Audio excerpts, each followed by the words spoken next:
Hi, welcome to Chapter 15, Retirement Planning. So in this chapter, we're going to talk about retirement and the best way to plan for it. We're going to talk about how to set up a retirement plan, understand the different retirement plans available, choose retirement benefits and how they're paid out to you, um, how to monitor your retirement. So these are just different topics we're going to talk about today. So first, let's just introduce the idea of retirement.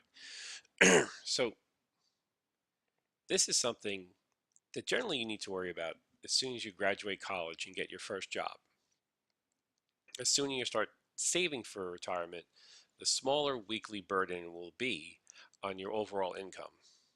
So that's why it's important, even though you may not plan to retire for the next 40 years, you might have 40 years of work ahead of you, in some cases 50 years, and it seems so far away, but it's something that if you do some steps today, or as soon as you get your first job, a couple of small things you can do that will greatly reduce the overall burden for saving for retirement. Now, unfortunately, most of the burden of saving and investing for retirement now falls on you. Previously, your employer and the government would pick up all of this work and you wouldn't have to worry about a thing, and you would just retire and the money would be there. Today, however, things have changed. Now, Social Security is a big component of most people's retirement currently. Although Social Security may not exist in the same form it is today when you retire. So if you're going to retire in 30 or 40 years, chances are Social Security will be different at that point. So since you have no real control over how that plan works or what benefits it's going to pay you in the future, you have to plan around it or plan for the eventuality that it may not be as generous as it is today. We're going to talk about what pensions are, IRAs, 401ks, all these things in retirement terms and how they connect to you. Now, unfortunately today, most people receive their retirement income from Social Security. And why I say unfortunately, because Social Security was never meant to be 100% of your income in retirement. So if Social Security is your primary or only source of income, and for many senior adults, it is their 100% only source of income, it's not enough to cover all your expenses. And you have to drastically reduce your lifestyle to be able to afford to live within what Social Security can provide. So Social Security was never meant to be a full retirement program, just a safety net to keep people out of poverty when they retired. Now, if you're not going to retire for another, if you're 22, chances are you might retire at 62, which is 40 years away, but most likely you'll retire at 72. Why 72? Because if you're 20, anywhere from 18 to 22 today, your life expectancy will most likely be 100 years plus. So if you're going to live for 100 years, then working to 72 might be a requirement to have enough money to fund the rest of your retirement. Either way, 40 or 50 years out in the future, we don't know what Social Security will be like at that point. Now, how is Social Security financed? Through taxes. So FICA is the tax you pay today that's put into Social Security Trust Fund. Now, these FICA payments that you make, which is how much is the FICA payment? It's about 7.65% of your gross pay. So if you make, $100, 7.65 cents is going to go into FICA. If you make $1,000, $76 and 50 cents will be put into FICA for you. So FICA is something you contribute to whenever you get a paycheck. So the money is not really going to you. It's going to a trust fund, and it's going to be invested on your behalf. So the money goes really into U.S. treasuries, bills, and bonds, and they put the money aside in this trust fund, and then as people need or qualify for Social Security, it's paid out to you. Now, because people are going to be living longer in the future due to the advanced medical breakthroughs that are going to occur over the next 10 years, 10 or 20 years, the most likely they'll adjust the retirement age in which you can receive Social Security, or limit the benefits for different types of people. You know, so it's not, Social Security is for everybody. So no matter how wealthy you are, you can still today claim your Social Security. However, that might change in the future. They may change the way they tax your income, who's eligible, and they certainly will probably move up the official retirement date today. There's an early retirement at 62, but full retirement at 67. That will most likely in the future be pushed to 72, 5 years ahead of time, to make up for the fact that people are going to be living longer and more people are going to be receiving benefits. So you can see already that you don't have really a lot of control over when you're going to receive your benefits and how much benefits you're going to receive from Social Security. Now, 95% of Americans will be covered by Social Security because 95% of Americans will have paid into this system or be eligible through a spouse. Now, you basically, there's a credit system. So you earn one credit for every $1,300 in earnings you make, um, for maximum credits of 4 credits per year. So that's so all you have to earn to qualify for Social Security, and this number changes based on inflation and things like that. But right, about $5,200 is what you need to make each year to get 4 credits. After 10 years, you'll have the 40 credits to make yourself eligible for retirement, disability, and survivor benefits.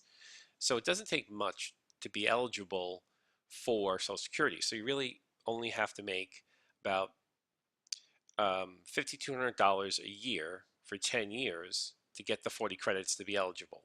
And 95% of Americans do that. Now, this is meant, the formula they put together of Social Security is meant to replace 42% of your average earnings based on the numbers of years that you've earned money, adjusted for inflation, of course. So if you're able to get the full retirement benefit, that means that for 35 years you contributed the maximum amount to um, Social Security, and you'll get the biggest benefit they pay, and you have to also retire at 72. So that's like the maximum. Now, if you retire early at 62, you're going to get a decreased benefit, a partial benefit that's permanent. But if you wait to retire beyond 67, your benefits will increase. So if you look at where Social Security was helpful is reducing uh, poverty. So if you look at this chart here, the poverty rates after Social Security and poverty rates before Social Security. So you can see that the poverty rates were pretty high for all, especially for women, um, before Social Security. After Social Security, this green area is after Social Security, and you can see that the poverty rates are hovering around 10%. So greatly, it did solve that issue of, for many Americans, lifting them or keeping them out of poverty. And it does this in two ways. So when you retire and lose your income, it gives you enough income to keep you out of poverty. Or if you have um, a partner die, there's survivor benefits, and if you're disabled, or so there are benefits also that would help people who typically would fall into poverty without their main um, source of income being alive. So this disability and survivor benefits are another aspect of Social Security's that's not related to retirement. So the Social Security insurance program, this will also protect people who um, have some sort of impairment or disability. And also, if say you're married and your partner makes all the money and you stay home and take care of the house and maybe the kids, and that person dies, well, there are also survivor benefits that you'll get to keep you out of poverty. And there's a one-time death benefit for funeral costs. So you can see that Social Security is more than a retirement program. You also have this insurance program to help in other aspects. Now, let's move away from Social Security, because Social Security you don't have to think about. They're just automatically going to take the money out of your paycheck, invest it for you, and hopefully by the time you retire, the United States government will still maintain a decent amount of Social Security for you to receive your benefits. But it's only going to cover a portion of your retirement needs. Some employers will have an employer funded pension. Okay, so this is a great thing. Unfortunately, it's becoming an endangered species.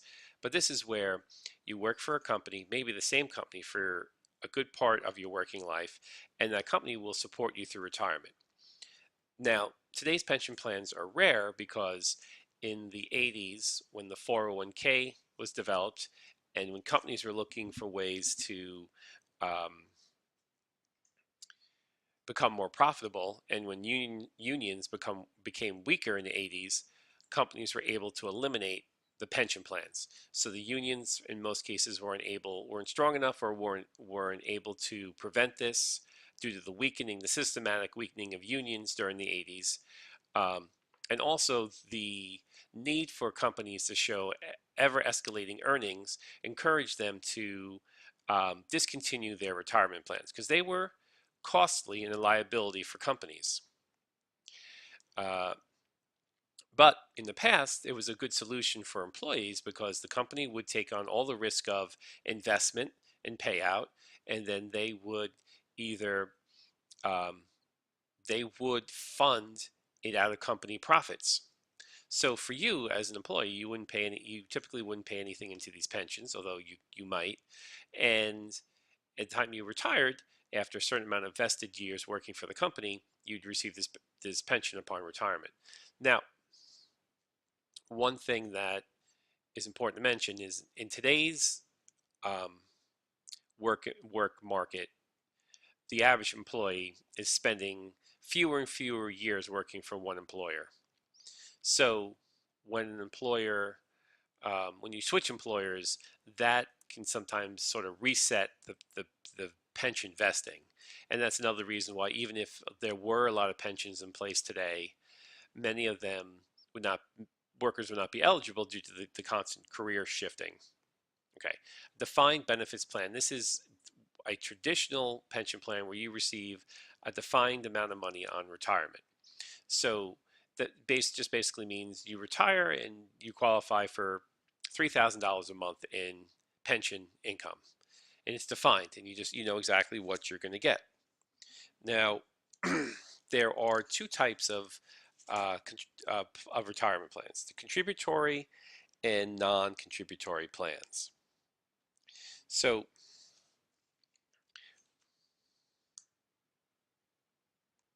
now, of these two, you would want a non-contributory plan, which means that you don't pay anything to it. Your employer 100% funds your pension, which would be terrific.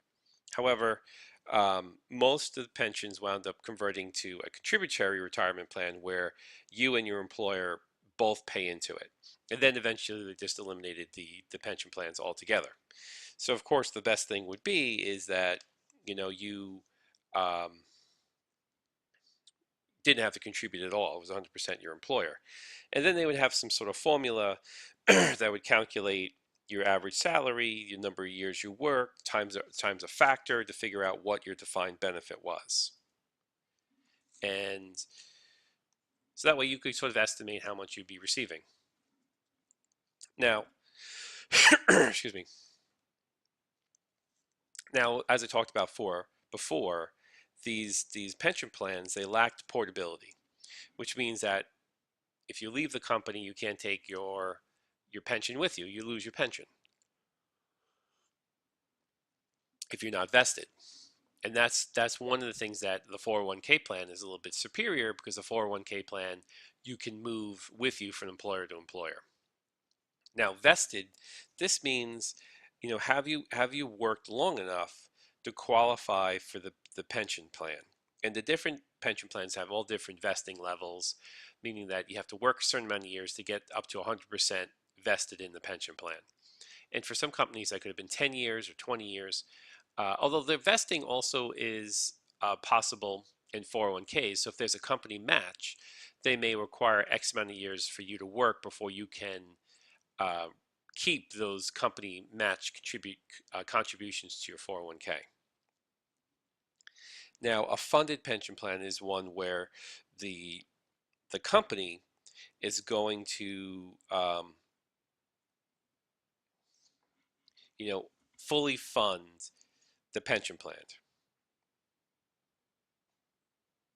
and they're going to collect the money, they're going to invest the money. So the employer sets up separate account and guaranteed payments for the pension benefits. Now, an unfunded pension plan, the pension expenses are paid out of the current company's earnings.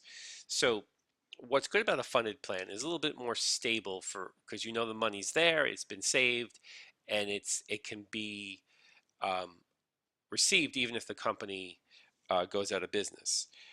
Now, if it's an unfunded plan, we're relying on earnings from the business to pay these pension plans. So if it's unfunded and the company you know goes out of business, that could put you at a more immediate risk.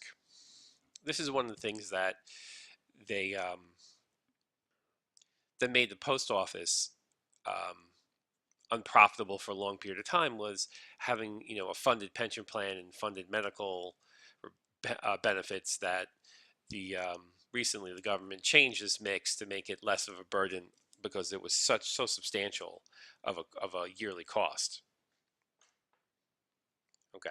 Now, another defined benefit plan could be a cash balance plan.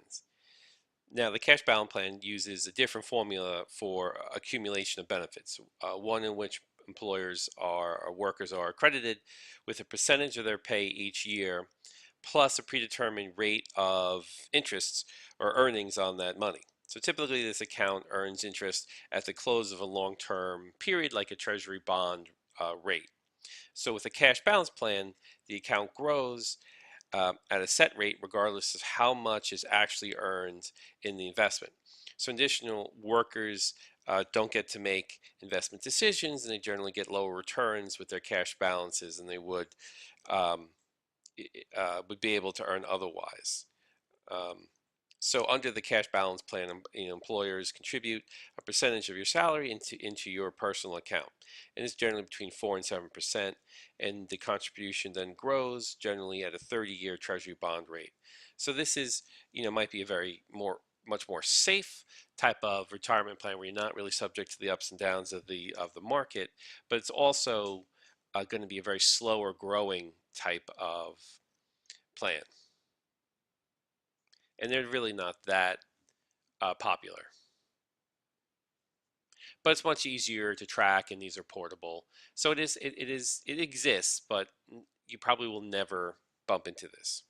Okay, so now let's talk about how to plan, some ideas for planning and retiring. Of course, the number one thing to know is the sooner you start working on this, the less of a financial burden it will be on you later in life. Um, Unfortunately, most Americans will wait until their 40s to seriously start planning for retirement, which makes it extremely more expensive as far as the weekly contributions. Okay, so number one, you want to set your goals. How what type of lifestyle do you want to have when you retire? How much money do you want available to you on a monthly basis? You have to expect that there's going to be the way you spend money changes in retirement. So you might spend less money on cars and new clothes and lunches and business gifts, uh, and you might spend more on medical, more on um, vacations and travel. So your overall mix of spending will change. Now, a lot of retirees will include a relocation after they retire. So if you work in a state that's maybe lucrative to work in as far as higher salaries, but also higher taxes, it only makes sense upon retirement to move to another state that has lower taxes or lower cost of living. And then you want to know, will you continue to own your home, sell your primary residence, and buy um, a new type of residence when you move? So there's a lot to think about as far as what your goals are. I would say for the average American, what they do is they want to live a similar lifestyle to what they currently have. They want to have an income of at least 80% of what they're currently making in retirement. So 80% what they're currently making today paid to them in retirement. So they currently make $10,000 a month. They'd like to have $8,000 in retirement. And they generally plan to sell their primary residence and relocate to a lower cost um, retirement state, which the big one comes to mind is usually Florida. And so these are all fine. So once you kind of resize what your retirement would be like and how much money you need to retire, you'll have a better idea of what you need to save. So here's just the 7 steps in funding your retirement laid out in step 1 to step 7, and we're going to go over each of these steps individually. So first step was to set your goals. The second step is to estimate how much you're going to need. So this is tricky because we're talking about 30, 40 years in the future. So figuring that you want to be at least 70, 80% of your current living expenses to be able to easily be paid, can help begin to calculate what you need in retirement. And don't forget that, in retirement, you're going to be having to pay taxes on your income still. So you don't, just because you're retired doesn't mean everything's tax free. You still will have to pay taxes on the money you withdraw out of your IRA, unless it's a Roth IRA. We'll get to that later. The money you withdraw out of your 401k and the money you receive in your pension, these will be taxable. And in addition, the Social Security received, if you have other income, that might be taxable as well. So you have to plan the fact that you're still going to be paying taxes. That's why a lot of people will move to a state where there's no state income tax. So if you're living in New York City, you're paying a city tax, a state tax, and a federal tax. If you move to a state without a city or state tax, you only have to pay the federal tax. It greatly reduces your tax burden. So estimating how much you need is difficult because we don't know. Like today, people who retire today, when they were planning their retirement, they didn't plan for cell phone bills, internet bills, streaming service bills. So there are new bills that come up and new services that come up that in the future you're not aware of today. And the overall cost of utilities. Today we run in a fossil fuel world where that's a pretty expensive utility to pay. But in the future, maybe the renewable energies will be cheaper, and the utilities to heat and cool your home won't be as expensive. So it's all an estimate. Okay. Now, here's just a look of the average tax rates for individuals and joint filers based on income level. These change. They've changed since this slide, and they're going to change again. Okay, so again, just reiterating the steps in your retirement needs. Once we just finished step 2, which is, estimating how much you will need. And I'm not giving you a formula for this. I'm just saying when you start this process, you're going to have to take some time to really think about and estimate how much you need to retire. Step 3, we're going to talk about in a second, in the next slide, which is estimating your income for retirement. Step 4, calculating your inflation adjusted shortfall. 5, calculating how much you'll need to cover the shortfall, and so on. So we'll get to each step individually. So step 3, estimating your income at retirement. So once you basically know how much you'll need, and one way to do that, estimate how, if we're going back to step 2 for a second, how I'd estimate what you need, I'd say look at what you're spending today. So maybe it's harder, the farther away from retirement is harder. Say you're 20 years from retirement and the expenses you're spending today to live is about $3,000 a month. So if you use a time value money formula, future value, and you escalate this or multiply it by 1.03 to the 20th power, which is the future value amount, and we're just saying hopefully an annualized inflation of 3%, which is um, which is sort of hopeful, but certainly achievable. But we're just going to go with a inflation rate of 3%, and if we multiply that factor times the 3,000, that would mean in 20 years you're going to need $5,400 a month to retire. Okay, so let's change it again. So let's say that you're going to retire in 40 years, and you're paying, and you expect, well, you're going to retire in 40 years, and you expect inflation to be at 4%. Uh, so we're going to do 1.04% to the exponent of 40 years, and that gives us a factor of 4.8. So if we multiply that by the $3,000 a month you're currently spending on expenses, that's going to mean that you're going to need $14,404 a month when you retire in 40 years. So this is just a quick way to estimate what your future costs will be. So now we want to figure out what your income will be in retirement and see if they match. So you can estimate your Social Security benefits. Um,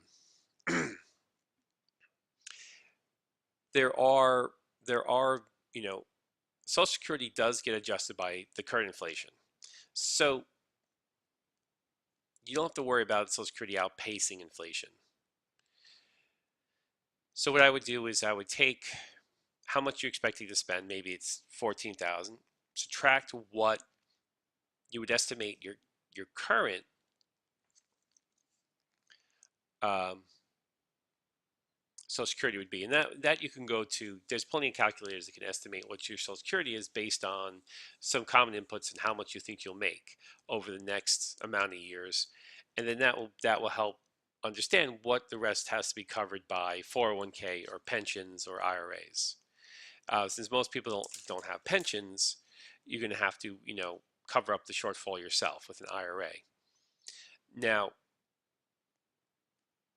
here's a slide that it's kind of relevant today because unless you're working a government or really good state job, I mean, even if you look at the instructors and professors at your school, if you're going to a New York State SUNY school, we don't even have pensions.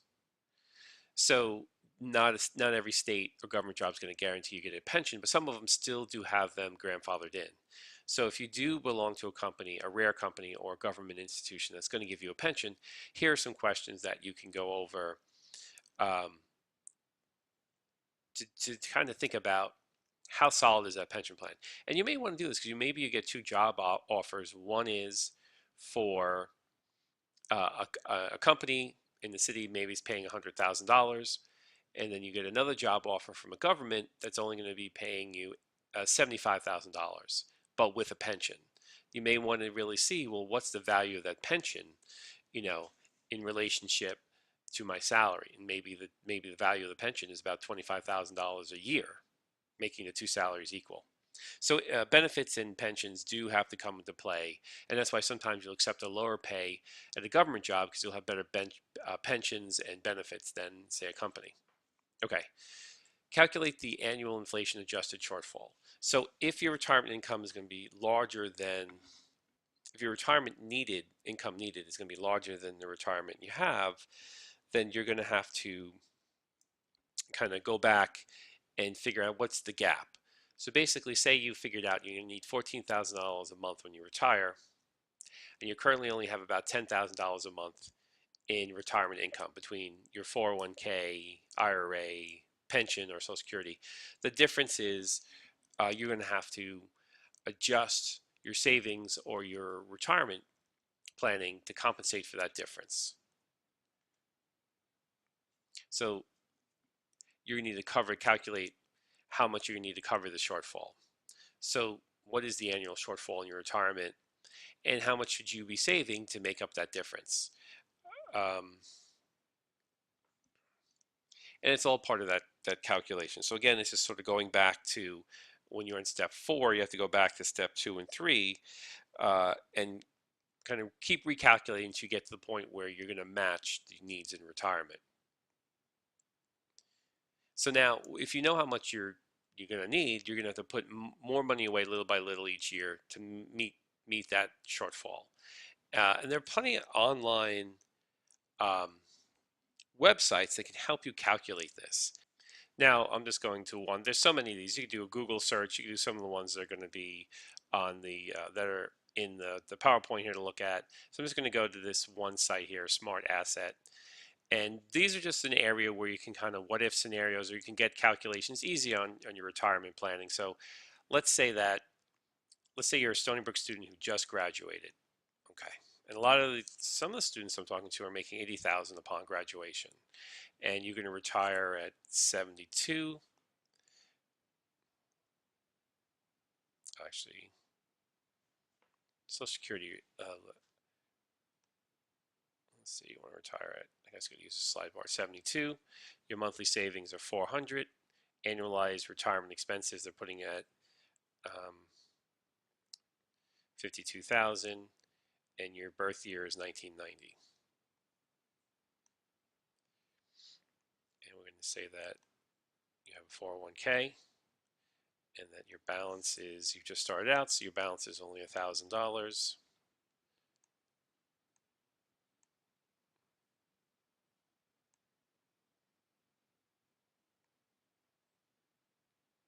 And then IRA, maybe you have you're going to have a Roth IRA. We'll start out with $1,000 in there.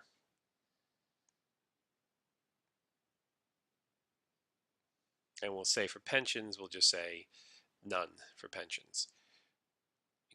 Include Social Security benefit, yes. Marital status, single. Okay.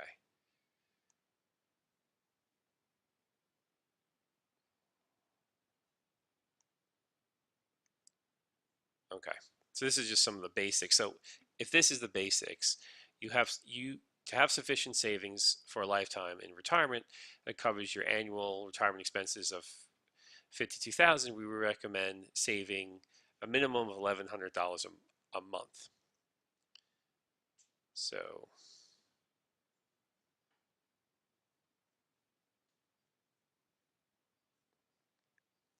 I'm just looking at what they have here. So what you need, um, you will need retirement savings of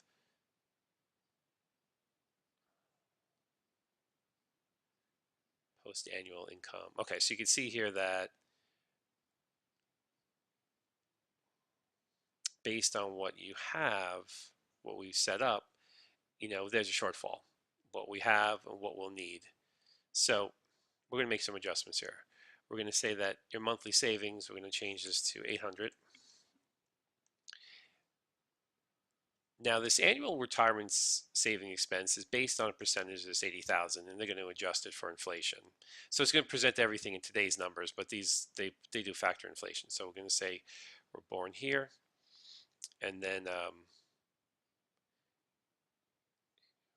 when we say the rate of return, you're going to be more aggressive. So we're going to say put these in stocks, and we're going to change inflation rate to a 3% level. It's a little bit more accurate these days. Okay, so I'm going to recalculate.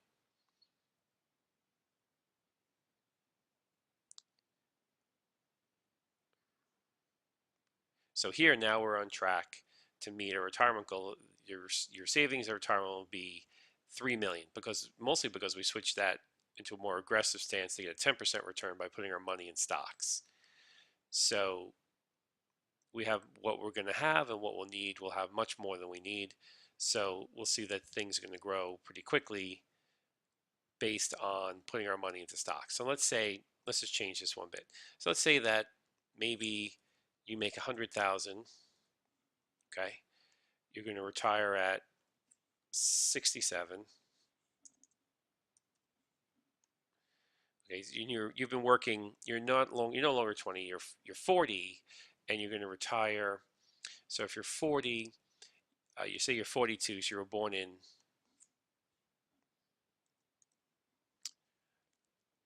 1980, which would make you 42. Your monthly savings, you've been saving, now you're saving 2,000 a month, and you're already amassed in your 401k. Your balance is 50,000.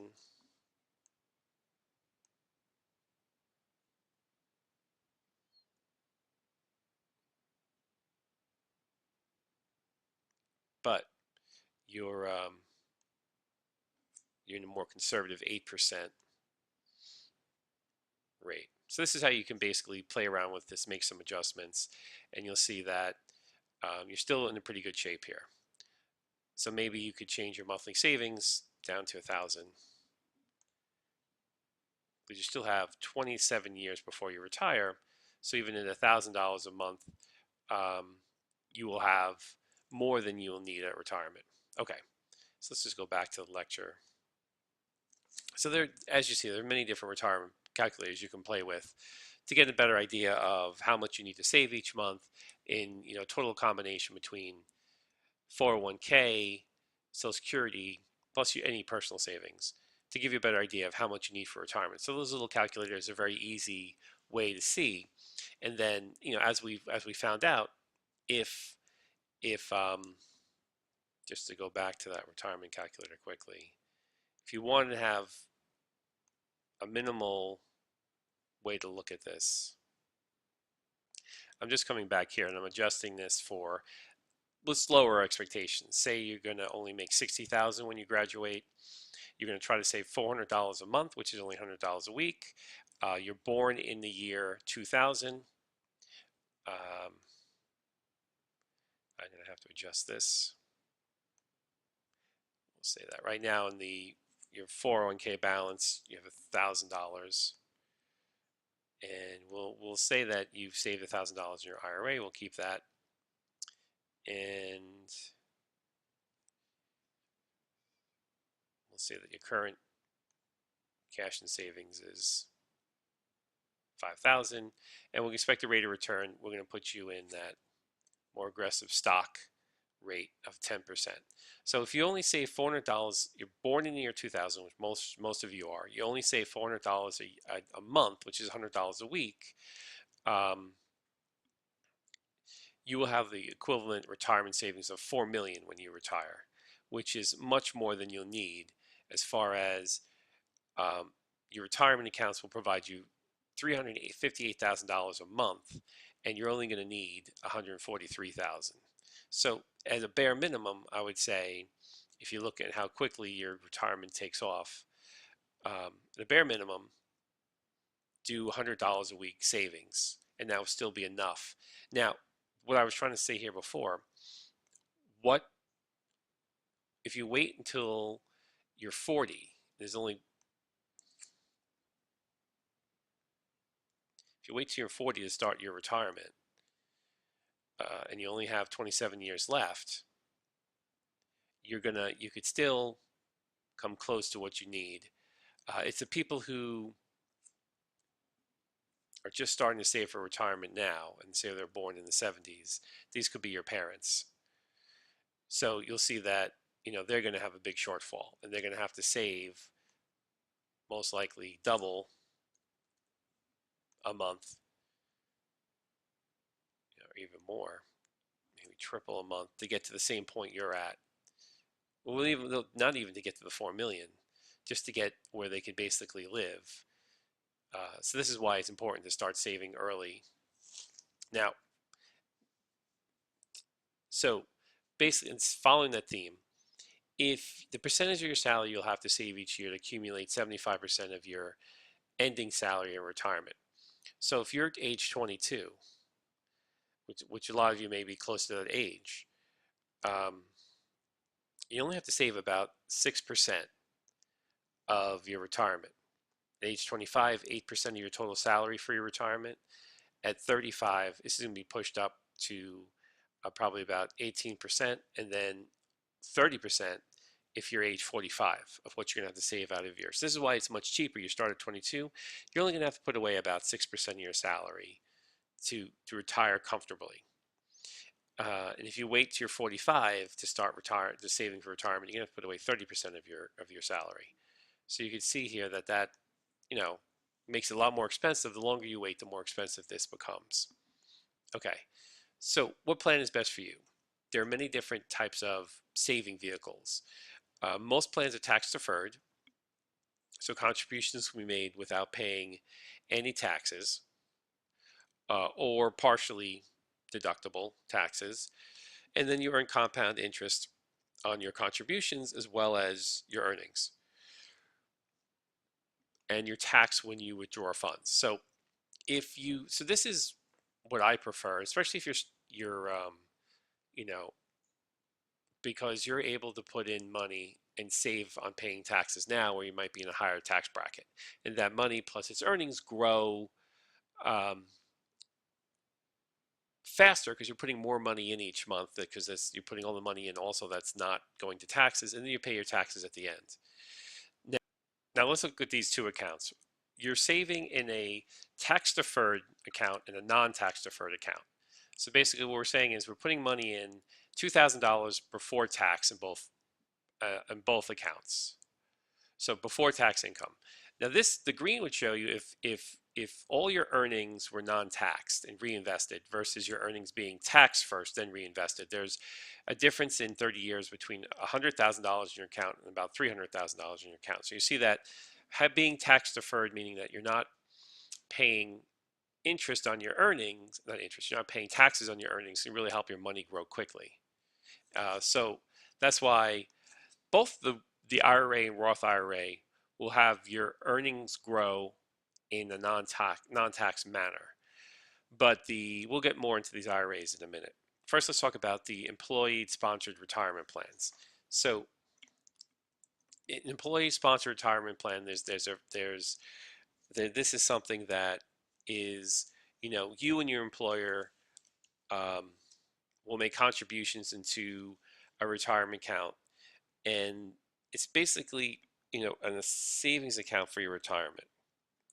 And there are a couple of different ways, different plans to look at. So these are just the basic idea is you by yourself or your employer by yourself or a mix of the two of you are going to try to save for your retirement. So different plans, basically these defined contribution plans, which is under a defined contribution plan, your employer alone, or maybe you and your employer together are going to contribute directly to an individual account set aside specifically for you. So it's not going to go into general fund or general pension or general Social Security fund. It's going to go into a fund with your name. It's defined contribution plan is your personal savings account for retirement. So one of these types of plans can be a profit sharing plan where basically the company makes a profit, they give you a percentage to you in a retirement account. A lot of companies do have this, but it's unpredictable. If the company's not profitable, then you don't get any money. So it's not a really great thing to rely on. There's a money purchasing plan, which the employer contributes a set percentage of your salary um, to your retirement plan. So maybe it's 5% of your salary automatically will be contributed into this plan. So this is good, better than a profit sharing because the money is always going to go into this plan continuously. Now there's thrift and savings plan where the employer matches a percentage of employees' contributions to their retirement account. And this is common with 401ks. So basically you put in 5%, maybe they match 100% into the savings account. They do something similar to 401ks, which we'll get to in a minute. The employee stock ownership plans, which is the ESOP, and this is a plan where your employer will give you stock for your retirement. So generally this is a little bit more generous when they give you stock, but it's a lot more risky because now all your retirement funds are in one company.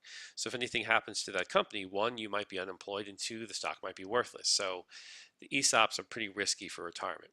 And then of course there's the 401k plan. So the 401k plan is by far the most popular type of plan.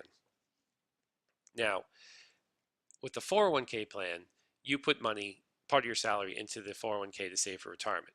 Your employer may also contribute a percentage. So they might say, we'll give you 4% on the first 10% you save, or we might give you 50% on the first 4% of your salary you save. So they'll figure out a specific amount to contribute. It could be zero for ungenerous companies, or 100% of your contributions can be matched from more generous companies.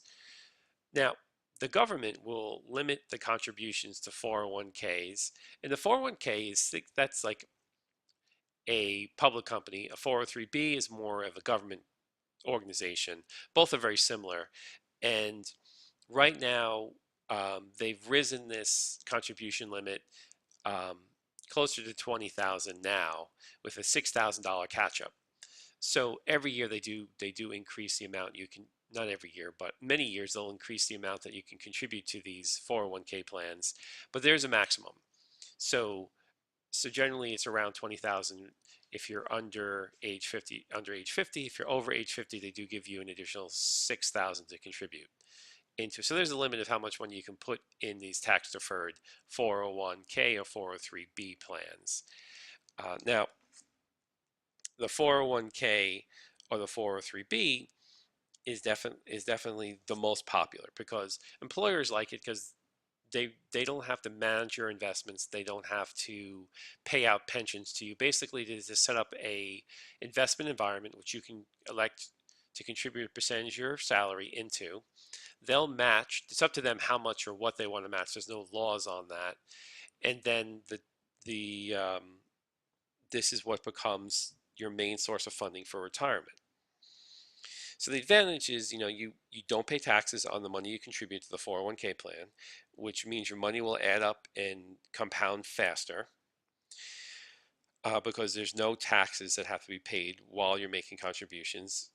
So basically, if you're putting in $1,000 a month into your 401k, your paycheck's not going to go down by $1,000 because of the tax savings. Your paycheck may only go down by $600. So you only really see a $600 deduction in your paycheck, but $1,000 is going into the 401k because your money plus the tax money. Second, your retirement account would otherwise be, or see, the earnings on your retirement account are also tax deferred. So you can earn money on taxes that are owed to the government because you don't have to really pay. You don't pay those until you actually take the money out when you retire. So I would say my recommendation is always to contribute the maximum amount you can afford into the 401k plan. So if you always try to live below your means, to always be able to afford to contribute the maximum to your 401k plan, because this tax deduction benefit is one of the best benefits you can get. For self-employed people who are their own boss, they have their own company, they're self-employed, maybe they run a consulting firm or something like that. They have different plans for self-employed people. This first plan here, or sometimes called the self-employed retirement plan, it's similar to a corporate pension or a profit sharing plan, which basically establishes these plans can be set up through a bank or financial institution, and it's self-directed, and you decide, where you're going to invest your money. So basically, it's a retirement plan, like a pension you set up for yourself as a um, business owner. There's also a simplified employee pension plan, which it's similar to the first plan I was talking about, but it's primarily used by small businesses. So each employer can set up his own individual retirement account, and there can be contributions from the company directly to the plan. Now, the there's also the savings incentive match plan for employees, or called Simple. And this is, there are simple IRAs and simple 401ks, and these are new plans that can be set up by employers with fewer than 100 employees, or uh, employees earning $5,000 or more can be covered. So it's just a way to make retirement planning accessible even to the small employers. Because a lot of times the small employers were under 100 employees, maybe 15, maybe 20 employees didn't have enough financial strength to go and pay all the fees and set up a 401k account for their employees. So governments stepped up to make some additional employment plans for small businesses and small employers, or people who are working for themselves. Okay. Most of you will work for a company. Only a small percentage actually work for themselves, especially in the beginning of your career. Later in your career, when you get to have more skills and experience, you'll be more able to set up your own business or a consulting company. Now let's move over to IRAs. This is the by far um, earlier on when you're younger, you have more access to IRAs. And this stands for individual retirement accounts. So there's a traditional IRA, which was first developed, which is simply you put money into an account, you get a tax deduction. And the maximum you can put in changes. It's generally around $5,000 to $6,000 a year as an individual that you can put into an account, and then you get a tax deduction on your taxes. So it lowers your taxable income. Now, there are limits. Basically, if you make too much money, you'll be excluded from contributing to an IRA. Or if you make a certain amount of money and you work for a company that has a 401k plan, then you'll also be excluded from being able to contribute to the IRA. Okay. Now,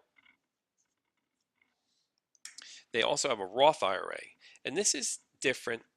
This was a modification that came later, which is very similar to IRA, except that you're going to put in, it's the reverse IRA. You're going to be putting in money that you paid taxes on, and then when you retire, you can take the money out tax-free.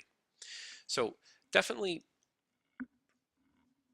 if you are just starting out working, this is like, I think the Roth IRA is great if you're younger and you're in college, you're in high school, and you're not making a lot of money, and you're not paying a lot of taxes. You might as well put the money in after tax to the Roth IRA. So even when you start your career until maybe you're about 25 or 30 and you're really still in the lower income tax bracket, then it might make sense to put your money into the Roth IRA. Since you're not paying a lot of taxes anyway, pay those taxes, put it in the Roth, and then when you retire, you can take that money out plus any earnings tax free. But with a traditional IRA, something you put money in, it'll be tax deferred. So you don't pay taxes on the money you put in. It's a tax deduction. But when you retire and take the money out, you will have to pay taxes. So that's the main difference between the two. The the Roth IRA also has income limits. Um, that they do adjust for inflation. The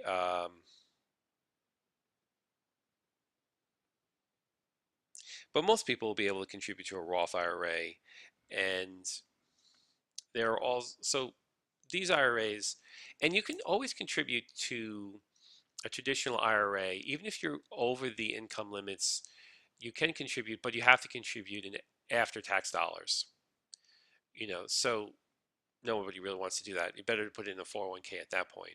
But these IRAs do exist, and if you are, you know, making under, definitely look into them if you're making under 100,000, and if you're making under 50,000 with working for a company that provides a 401k, you still may have some eligibility. But typically, most people can't contribute too much to these IRAs because there are a lot of limitations on the amount you can put in. So it's less attractive than the 401k, because the 401k, you can put in 4 or 5 times the amount of money into a 401k. And the 401k, there's generally no income limits. So with the IRAs, both Roth and traditional, you have an income limit, plus you have a much smaller contribution limit. And there's also, moving on, there's also educational savings accounts that you can put money away tax deferred to pay for future education. That's something that you could do for your kids, and these are more commonly known as the 529 plans that you can look into. This is something that, if say you're very wealthy and you have grandkids or kids that you want to save for retirement, save for college expenses for them, you can put some money in these accounts that have some additional tax deferred um, abilities. And you can also save for yourself for your own college needs in these accounts. Okay, so getting back to the traditional IRA, just to reiterate, because it is an important tool that you shouldn't pass up, is that you get a tax advantage. So the contributions can be put in a before tax, but sometimes you may not qualify and you have to put in after tax. So these restrictions are placed on, they're trying to prevent very wealthy people from using these as a tax shelter. That's why they have all these restrictions. Um, And there's also restrictions of when and how much you can take out of these plans upon retirement. And for lower income individuals, when you put money into a tax deferred account like an IRA, there are also tax saving credits you can get on your taxes. So if you're in a lower income bracket, it makes sense to save for into a traditional IRA because you'll get tax deferred on your money plus an additional savings credit. Now, the Roth IRAs, like I explained before, they're the reverse. You put money in after you pay taxes, but you can withdraw the money tax free. But the money will also grow tax free. So you don't have to pay tax on your dividends or your capital gains either during the life of these Roth IRAs. And there's no withdrawal restrictions or penalties imposed. So these penalties, if you have a traditional IRA and you take money out early, or if you have a 401k and you take money out early, you have to pay penalties, usually a 10% penalty plus taxes. With the Roth IRA, you don't have to pay these penalties or taxes because you paid taxes going in. So which is better? You have to see what your tax rate is and where you currently are um, to kind of evaluate on a personal basis. The savings for college accounts, at this point you're probably close to close to graduating, so it's a little bit late to use these accounts, but it might be something you do for your children and use these education savings accounts. Like the 529 is a very popular state-run account where you can contribute a certain amount of money that's typically free of certain taxes and grows tax-free. The one thing you have to worry about is what happens if there might be penalties if you don't spend the money in education. So you have to look at, for each of these, each state has their own plan. You have to see what if the money is not used for education? What else can I do with this money? Is there a penalty if I try to take it back? You probably have to pay taxes plus a penalty. But they do give you some options where you can transfer it to other members of the family. So you want to really look into these plans and see what your tax deductibilities and benefits are before you get involved in any of these 529 plans. And keep in mind, as a continual theme in this book, is that they're always talking about couples and money and financially discussing retirement as a couple can help smooth out some of, if you're on different pages or different concepts of retirement, you want to really kind of think about retirement. It will definitely be easy if you retire as a couple. You can both contribute to your monthly expenses. You can share expenses. So you want to figure out, it's not fair for one person to fully fund their retirement. So you might want to figure out what's a good way to balance your contributions as you're getting older into a joint retirement. Okay, so now you're facing retirement. Say you're suddenly 67 and retirement is coming up. So you want to plan how you're going to receive your payout. So you want to look at all the retirement plans you have and figure out, do you want to take a lump sum? Do you want to take money out yearly? Probably yearly would be better to reduce tax information. And how do you want to change the diversification of these funds as you're getting older? So here's a checklist that you can look at. I mean, you probably, you know, very few people in this class will be in this situation, but here's a checklist you can start thinking about when, as you age. So when you get to age 50, it's an important year. You can start making catch-up contributions. And this means that you can put an extra $6,000 a year now into the 401k or a simple IRA. A lot of these plans will let you do these catch-up amounts, which is extra tax deferred income you can put away. So I highly suggest, even if you don't need to, you might as well just want to put this extra money in anyway to get a tax benefit. So when you're age 55, if you leave your job at age 55, you can start withdrawing from your 401k penalty free. If you're still working, you have to wait to age 59 and a half to withdraw penalty free from your 401k or IRA plans. And at age 62, you can start taking your discounted Social Security if you wanted to. Between age 62 and 70, you can start receiving your full Social Security benefits depending on your age. At 65, you can get covered for Medicare, which is a health insurance plan for elderly. And at age 70 and a half, you can no longer contribute to 401ks or IRAs. So that's an important information there for most people. But they'll probably change those ages and dates. Now, an annuity or lifetime payments, there are these annuities which are like pensions that basically will give you a payment. An annuity is a cash flow. Will give you a cash flow based over a certain period of time. And these cash flows could be a cash flow until death, or a cash flow for a 20-year period or a 10-year period. And they do have the option for, this is usually life insurance, can give you a lump sum payout, or there could be some joint or survivor benefits to it. And that's usually when you do some sort of retirement um, vehicle through an insurance fund. Now, so if you're doing a lifetime payments or a lump sum payment, so lifetime payments, you continue to, as long as you live, you're getting these payments. So like a pension or an insurance annuity, this is a very good thing because you can have income for life. But generally, a lot of these don't have inflation protection. So the longer you live, the less money you're getting every year because of inflation. With a lump sum payout, you have a lot more flexibility of how you can spend this money. If you want to buy a house or big ticket items, this lump sum will make it available to you. The disadvantage is if you take this lump sum out, then you could run out of money if you don't plan things properly. It can complicate the financial process, and there can be tax implications where your money that you receive, if it's partially still invested, are going to be taxed now. Um, so it'd be better in some cases to, keep a lot of that money in the tax deferred account. And so the tax treatment for an annuity payments, you're going to be taxed as normal income. Now, um,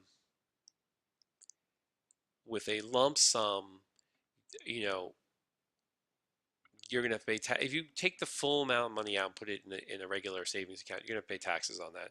Unless you rolled over to an IRA or another qualified plan, then you can eliminate the need to have to pay any type of additional taxes. So you can avoid taxes by rolling this. Say you have a 401k and you want to cash out your lump sum 401k. Don't put that in your savings account. Roll that over to your IRA, or form an IRA you can roll over to, so that way you won't pay any taxes on that money.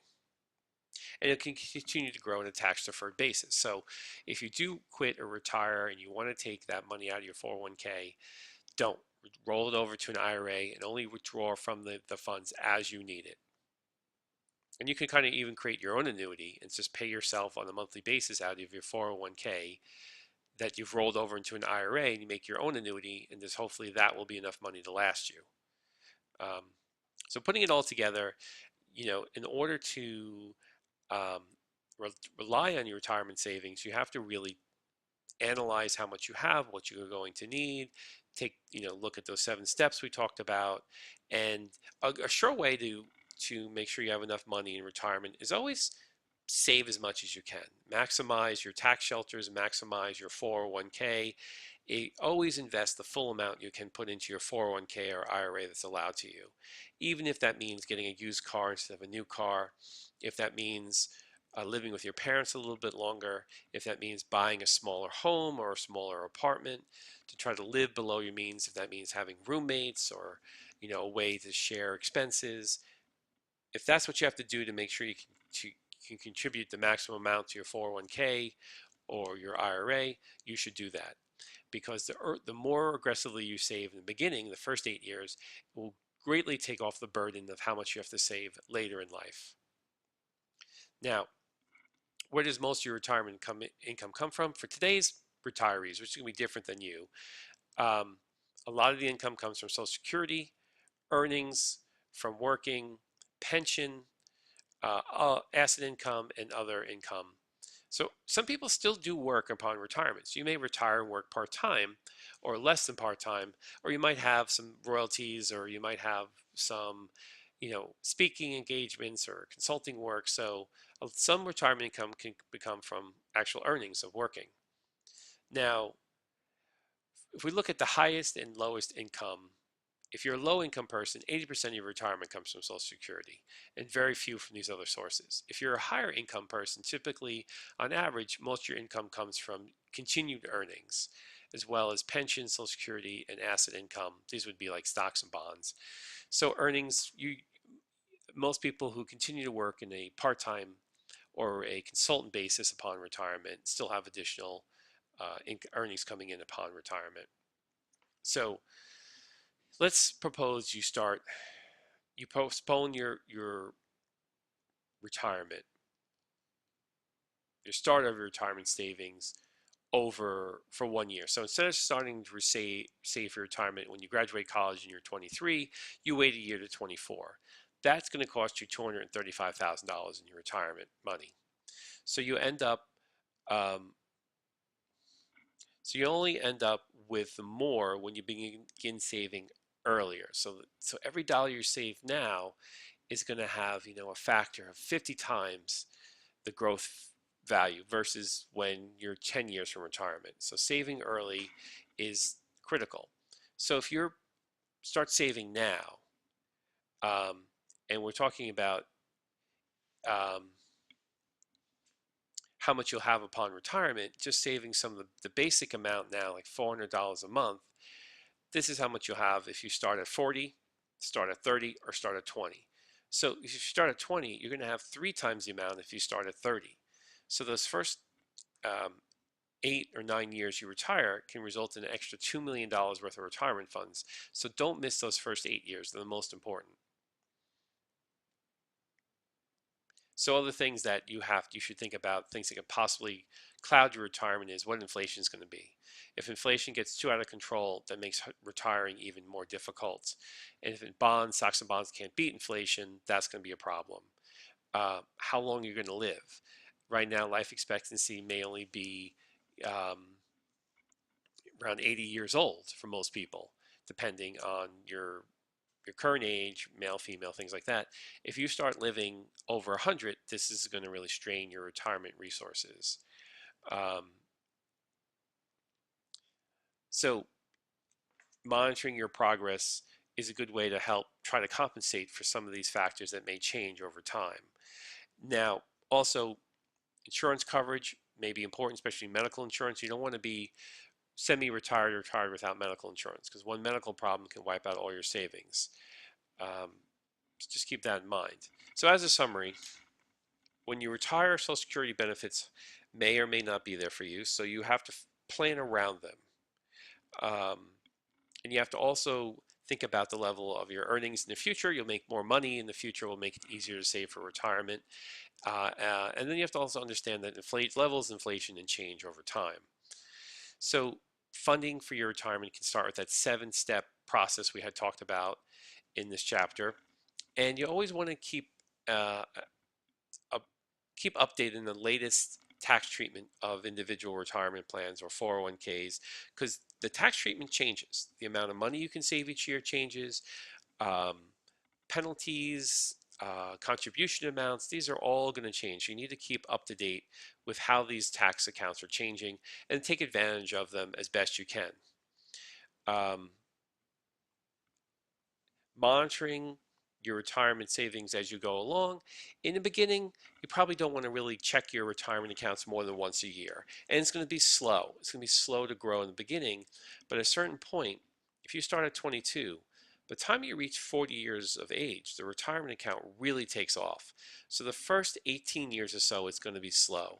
But just keep with it, trust the process, and by the time you get to 40, there's going to be so much money in there that a 10% increase in the account is probably going to be more than your annual salary. So stick with it, keep with it. This is the best thing you can do for yourself financially in the future and in the present. Thank you for your time, and good luck saving for your retirement.